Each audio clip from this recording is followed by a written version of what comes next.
You said the bull market is durable. What is it making it so durable right now?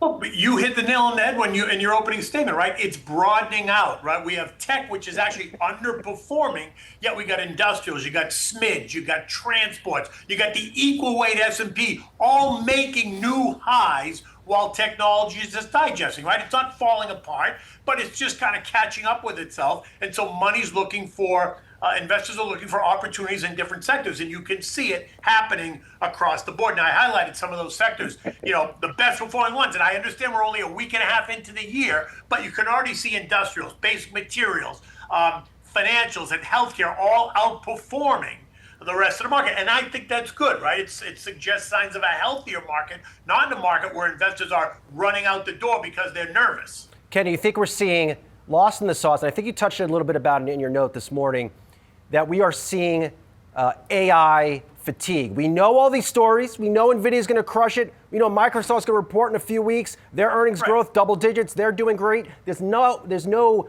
juice necessarily to squeeze out of these rocks. Well, you know what? It's fatigue in the sense that they've had a big run.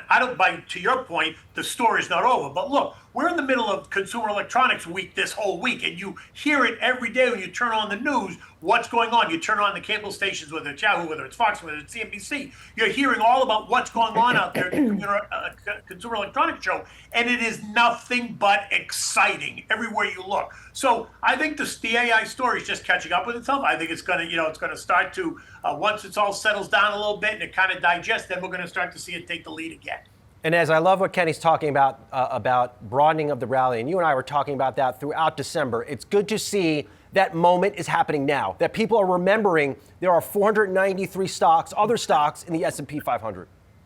And you're seeing it. And other sectors besides tech. And if you take a look at the 3 trading days of 2026, the past 3, we have seen that the sectors that you guys have been mentioning, industrials have been rallying. You've seen other sectors besides tech taking the lead. And I will point out that also when we're talking about the Dow Transports, which touched a new highs yesterday, we also have to note that we are seeing energy prices lower. You're seeing gasoline prices going into 2026.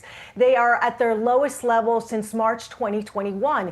And President Trump, in a rally back in December, had said that his biggest priority is affordability. Of course, going into the midterms, this is something that is going to be played up more and more.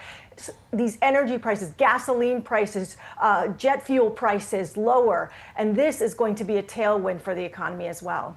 Brooke, speaking of tailwind, right in your wheelhouse, the U.S. consumer, rates lower, potentially big tax refunds this spring.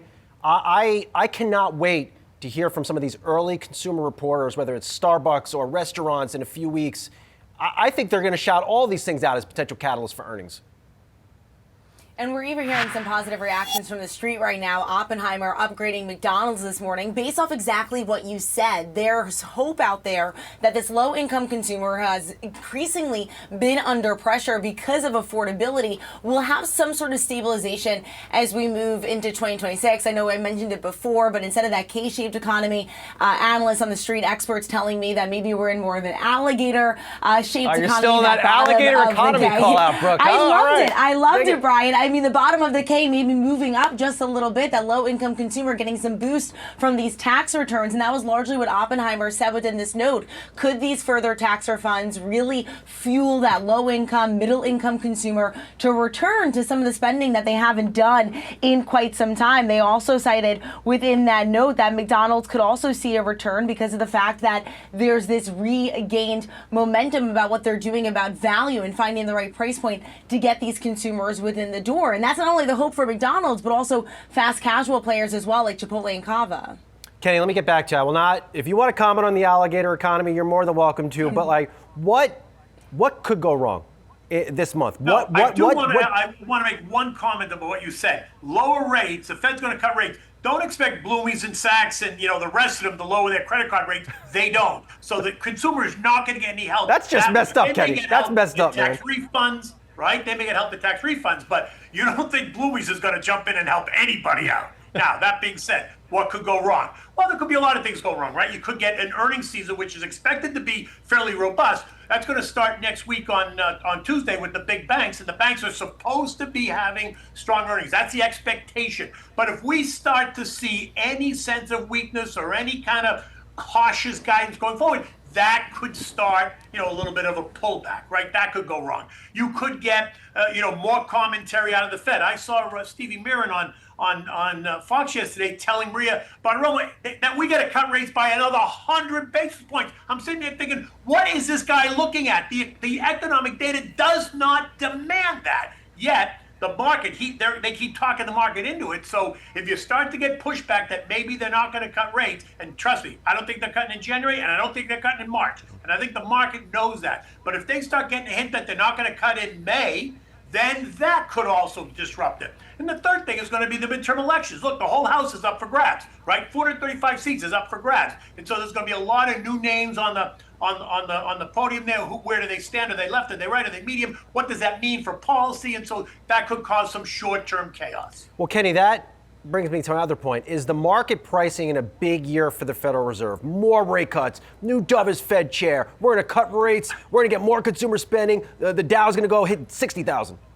Listen, the new Fed chair for sure is going to be dovish. We already know that because they're going to be in Trump's pocket and he wants to force rates over. But there are 3 or 4, maybe 5 current voting members that are in this camp going, well, slow down a minute. We don't really think we need to cut rates. Because remember, they can cut rates. They risk igniting the fire under inflation again, which is where they do not want to go, in my opinion. So I'm in the camp that the Fed should do nothing. I think rates are good where they are, neutral based on the economic data that I'm seeing. If Stevie Mirren and the rest of them are looking at a second set of data and they're playing I Got a Secret, I can't help you. But based on what I see, I don't think they should be cutting rates at all. But I think the market is expecting 1 or 2 cuts just based on the rhetoric and the narrative that they're pushing.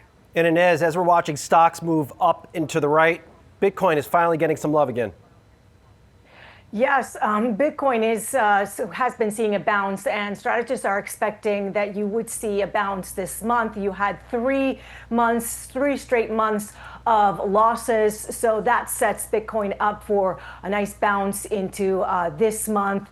There's some divergence as to whether the rally will continue through the first half of the year, but you have strategists that are pointing to higher Bitcoin prices by the end of the year, whether it be 115,000 targets or even 150 targets. So there's divergence on those targets, but certainly you are seeing Bitcoin and some liquidity conditions that have been improving crypto in general. Brooke, I'm still waiting. I did a check. Like I mentioned at the top of the show, lower rates theoretically should help the housing market come the spring. We're still not getting a lot of movement. I look at the home builder index XHB. That's not doing much. Home Depot Lowe's not doing much. I was a little surprised by that.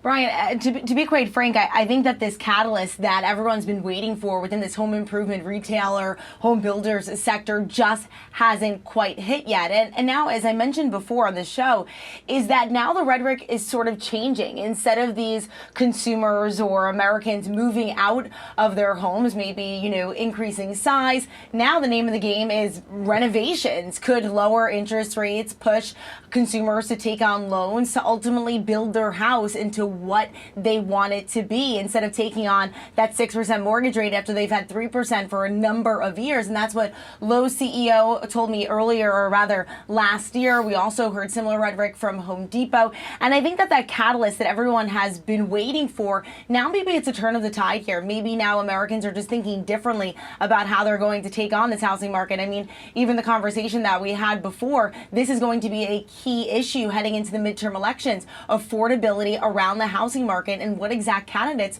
are going to say about that. That really is going to persuade Americans and, their voting power, but also how they're thinking about the state of the economy, because they frankly just don't feel confident enough to move on their homes and take on higher mortgage rates, but also perhaps the renovations that come with a new home. Kenny, you've seen a lot of stock market records, a lot of them spent on the floor of the New York Stock Exchange. When you see a round number crossed, in this case, Dow 50,000, we're on the cusp, does that mean anything to you? Should it mean anything to investors? Do we care about this? No, listen, it's a big round number. It's going to be very exciting. Like S&P 7,000 is going to be the same thing. The Dow 50,000 is clearly going to be kind of a bigger celebration. But in the truth is, it doesn't really matter to investors. It's great. It's going to be a reason to celebrate. Everyone's going to point to the fact that look at how strong the economy is. But in the end, it's just a number, right? Exciting, but it's just a number. Lastly, Kenny, at this point in time, just given the momentum in so many other areas of the market, do you use the Mag 7 weakness as a source of funds and look for more opportunities on those 493 other names? So I wouldn't use the Mag 7 weakness as a source of funds because I think the weakness is temporary, right? So I'm not selling any of my Mag 7 names at all. I'm just taking new money that I'm adding into the portfolio and using that as a source of new opportunity, right? I love the tech space. I'm not selling the tech space. There's no reason to it. It's not falling apart. This small little pullback of 1% in the Mag 7 means nothing to me in the long picture. Remember, I'm not a day trader. I'm a long-term investor. So that is not a place where I'm going to go to raise money to reallocate. I'm taking new money to reallocate. Kenny, at your Dow 50K party, what are you going to be serving? What are you cooking up? I don't know. Maybe a nice ossobuco works. Oh, ossobuco. Listen, Dow 50,000 and ossobuco. Good. Sounds good to me. All right, we'll drop the mic there. Invite me over, baby. That's what I'm talking about. Appreciate the opening bid roundtable. Y'all are the best.